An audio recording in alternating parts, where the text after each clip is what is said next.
So your nervous system is constantly scanning your environment. It's constantly trying to figure out, am I safe? Are the people around me for my rise? Do they have my back? Do I belong here?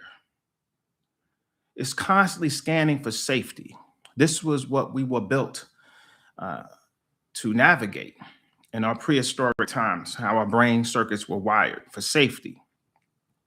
Do the people around me have my back? Has anybody ever been in a situation where they're living in a house with people that don't have their back? It's very, very dysregulating.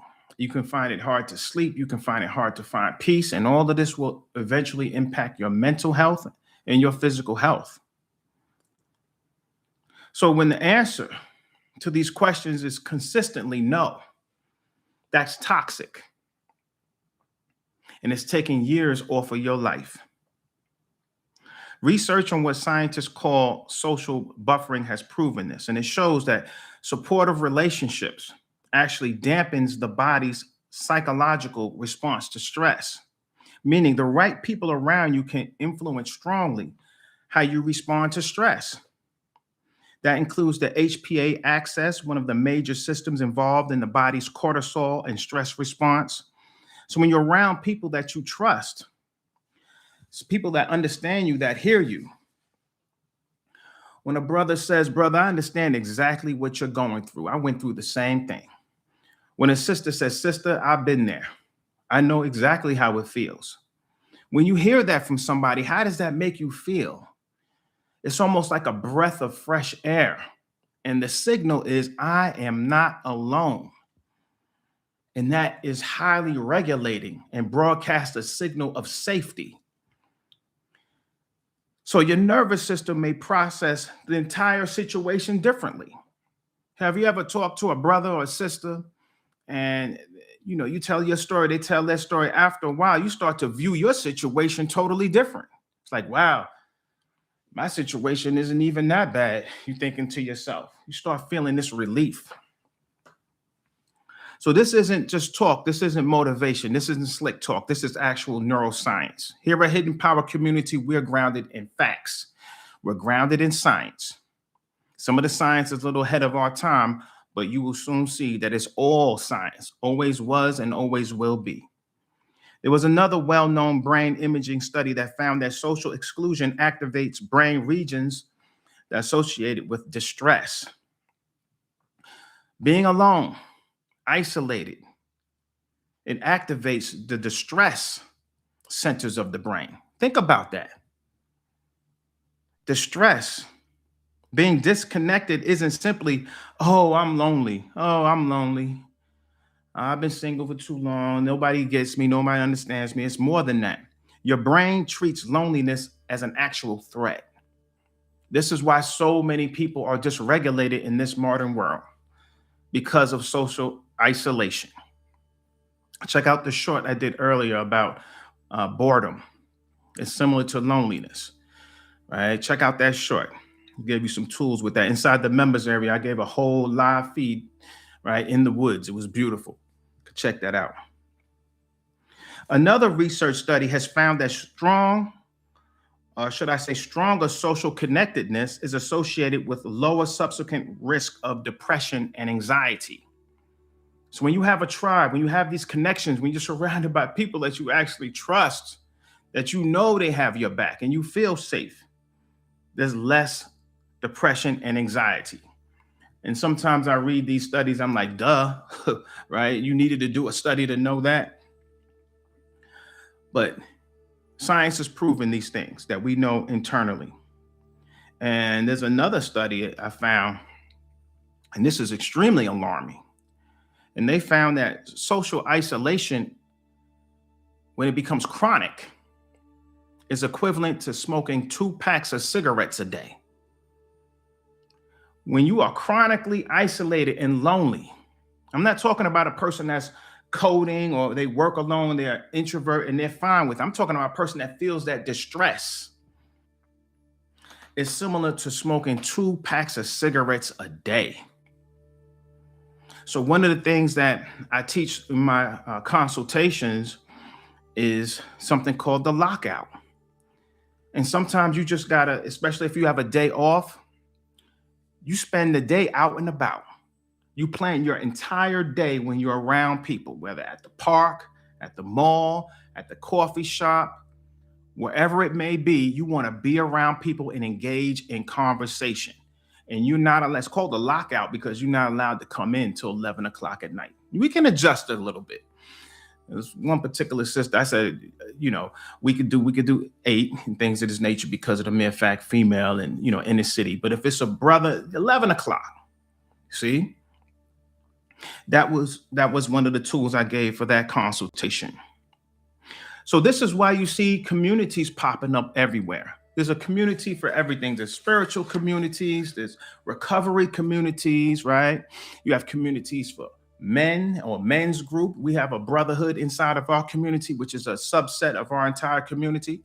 You have sisterhood groups and sisterhood retreats. We're working on having our retreats coming up soon. I'm not going to even talk about it. It's so powerful. Nobody else is doing it. We're going to have beautiful retreats in the mountains. See, when we get the numbers where they need to be. So you have mastermind groups. You have weight loss and fitness groups, training cohorts. One of the most studied examples is Alcoholics Anonymous.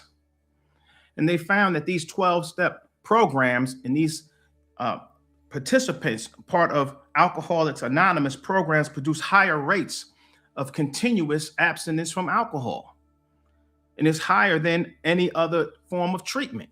Just simply getting around people who have a shared goal, telling their story, listening to other people's story, it creates a bond.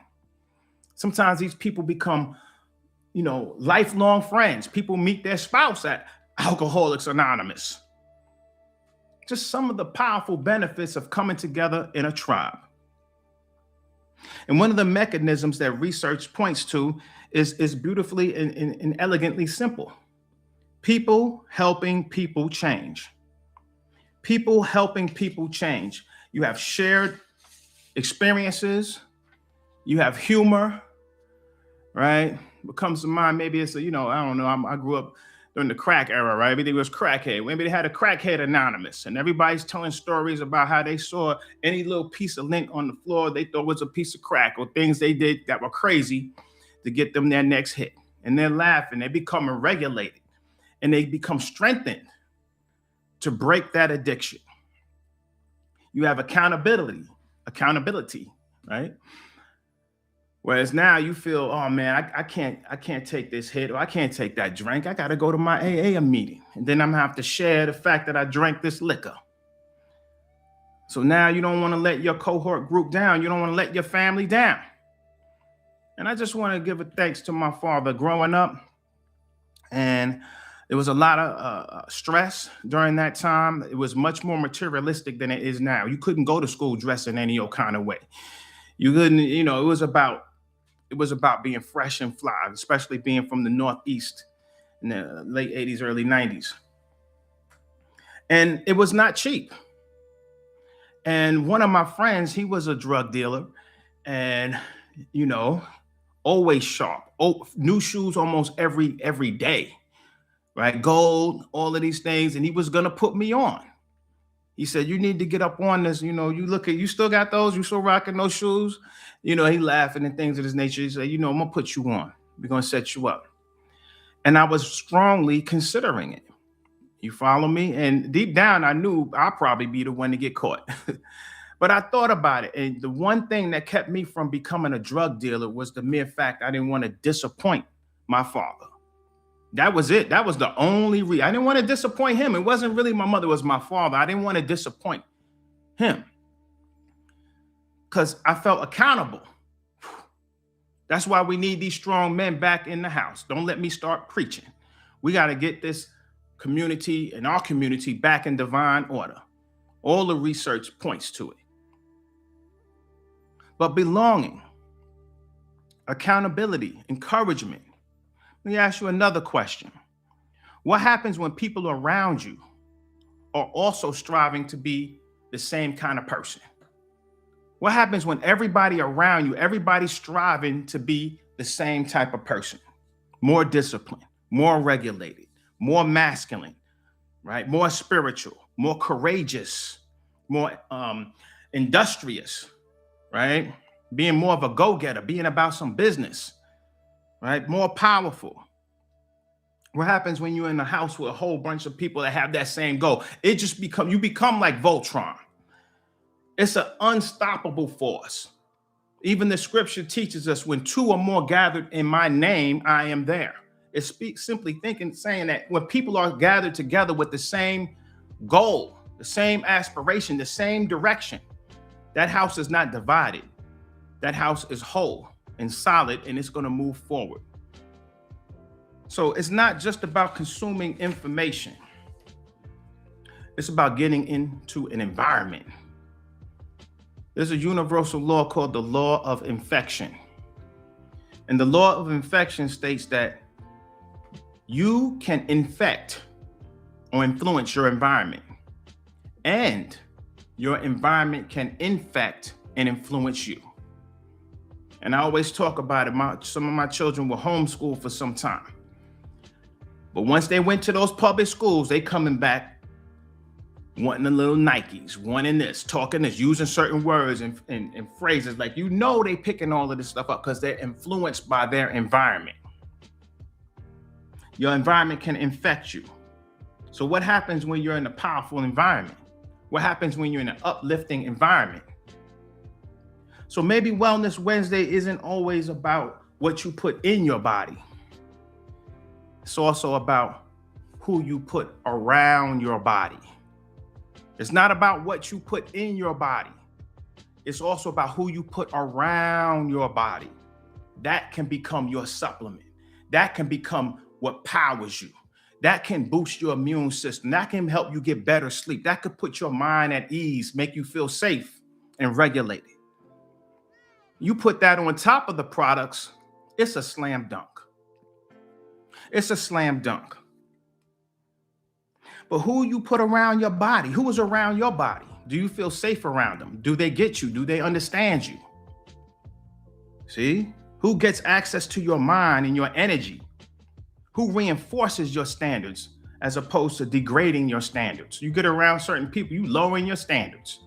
I don't even really eat this type of greasy fried food like this. I'm around this joker, now I'm eating hot wings and all of this. I don't usually curse like this. I'm around you, now I'm slipping in curse words. Just as an example. Women, you get around loose women now, you start getting a little bug to get a little loose. You follow me? No, you want to be around people that have high standards, people who remind you who you are. This is why I always say, get your ascension name. But what's the sense of having an ascension name when nobody calls you that name? Because you're around people that don't understand. And for those who don't know, an ascension name is part of building your new light body. In order to go to the next level, you have to take on a new identity, and that includes a new name. This is why Revelation says in the last day, the Father will give you a new name. Find your tribe, restore your soul.